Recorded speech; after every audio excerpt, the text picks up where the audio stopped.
Compulsory होगा। जबकि वही तालिबान है, देखिए यहाँ पे बेचारी बूढ़ी दादी है, बच्चों को पढ़ाने के लिए AK-47 लेके जा रही हैं। मतलब समझ रहे हैं कितना बेचारे लोग बुढ़ापा में तस्बीह लेके पढ़ना चाहिए। बताइए, भगवान पे जाने का उम्र हो गया है, AK-47 लेके, ये तालिबान का हाल हो गया है। पाकिस्तान, तालिबान आएगा तो क्या करेगा, यही सब तो करेगा, और पाकिस्तान उसमें मदद करता है। वहां पर तालिबान चुन चुन कर उन लोगों को मारना चालू किया है जो अमेरिका के फौज के लिए काम कर रहे थे। जैसे कुछ ट्रांसलेटर थे, अमेरिकी फौज को अफगानिस्तान की भाषा नहीं आती थी, तो कुछ ट्रांसपोर्टर थे, सब्जी देने वाले, मन के सब चीज़ अमेरिका से नहीं ना आएगा, यहाँ से लोकल भी तो खरीदना पड़ता है, तो उन लोग को चुन चुन के मार रहा है, वहाँ के एयरफोर्स के पायलटों को, आर्मी वालों को। ये अमेरिका की भी यहाँ गलती है कि अमेरिका पे से लोगों का भी ट्रस्ट हटेगा, क्योंकि लगभग 40,000 से ज़्यादा लोगों ने डायरेक्टली अमेरिका का साथ दिया था, और लाखों ऐसे संख्या है अफगानिस्तान में लोगों की जो अमेरिका का साथ ये आस में दिए थे कि अमेरिका यहाँ रहेगा और एक स्टेबल गवर्नमेंट बनाएगा। अमेरिका अचानक चला गया, वो बुढ़ऊ जो बाइडेन है अचानक बुला लिया, अब इन लोगों के लिए कोई सेफ व्यवस्था नहीं रखा और ना ही इनका कोई सेटलमेंट काम किया है। केवल 650 फौजियों को छोड़ेगा अमेरिकी एम्बेसी की रक्षा करने के लिए। बाकी काबुल के जो अफगानिस्तान की फौज है वो उतना ट्रेन नहीं है जितना तरह से अफगानिस्तान इनको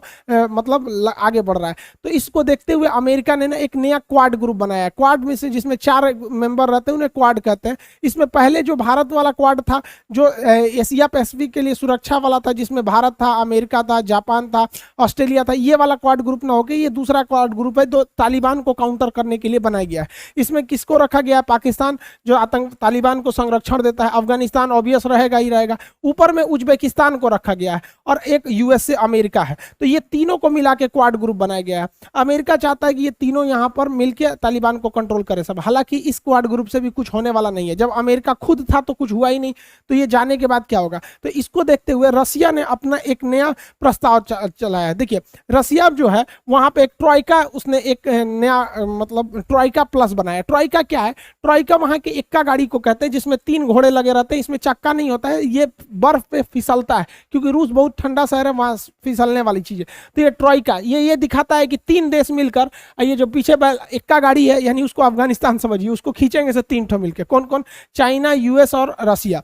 और रियल में आज के वक्त में पूरी दुनिया में इन्हीं लोगों का डोमिनेंस देखते हैं। चाइना जो है इकोनॉमिक सुपर पावर बन रहा है, रसिया और अमेरिका मिलिट्री सुपर पावर पहले से थे सब।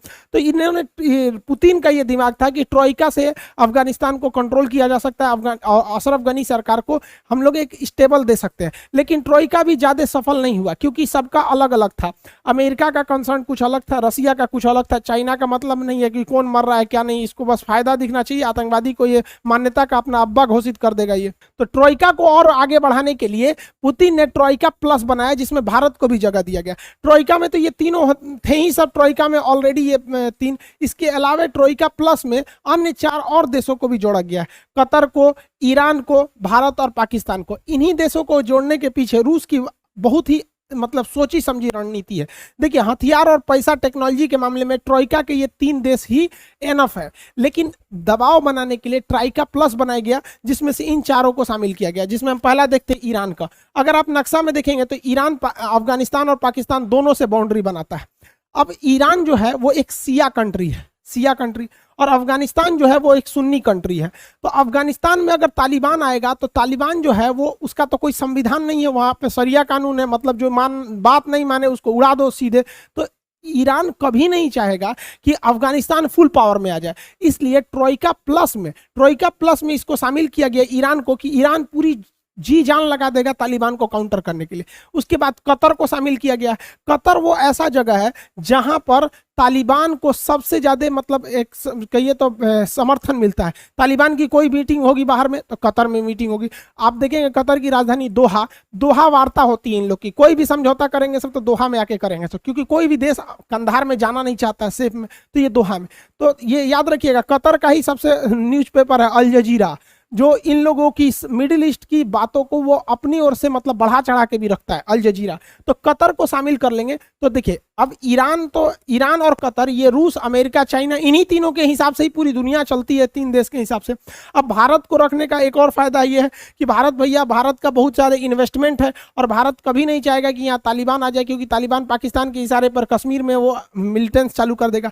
और पाकिस्तान को रखने का कारण था कि भैया पाकिस्तान को हटाएंगे तो यहाँ कभी शांति नहीं हो सकता है, क्योंकि ये आतंकवादियों के लिए तो बच्चादानी है, जब तक इसका ऑपरेशन नहीं होगा इसके आतंकवादी बच्चे होते ही रहेंगे। तो ये ससुरा इसको रखना तो जरूरी है। तो ट्रोइका प्लस देखते हैं लोग ये कितना आगे बढ़ सकता है, कितना शांति वार्ता कर सकता है। हालांकि ये बात जरूरी है सबको समझना कि तालिबान अफगानिस्तान का एक अभिन्न हिस्सा बन चुका है। कंप्लीट तालिबान कभी खत्म ही नहीं हो सकता है। वहां बहुत से बहुत अगर तालिबान को कोई काउंटर करेगा ना तो 50-50 रहेगा। तो इंडिया को भी ये सोच के चलना है कि हमें तालिबान के साथ इस तरह से मतलब एक अंडरस्टैंडिंग रखना है कि भैया हमारी जो वहां पर हमारा जो इन्वेस्टमेंट है, जो पैसे लगे हैं, उसको तुम नुकसान मत करो, बाकी हम तुम्हारे में इंटरफेयर करने नहीं जा रहे हैं। और तालिबान भी इस बात को समझता है कि अभी के वक्त में अगर हम भारत से खुला दुश्मनी ले लेंगे तो बहुत महंगा पड़ेगा। अब ये इसी को देखते हुए देखिए अशरफ गनी पूरी तरह से पाकिस्तान के खिलाफ है। मतलब उनका स्पष्ट कहना है, वो मीटिंग में भी थे उज्बेकिस्तान में ताशकंद में, वहां पर तो उन्होंने साफ कर दिया कि पाकिस्तान की एयरफोर्स ने ऑफिशियली कहा है अफगानिस्तान की एयरफोर्स को कि आप तालिबान पर हमला करेंगे तो हम आपको हमला कर देंगे।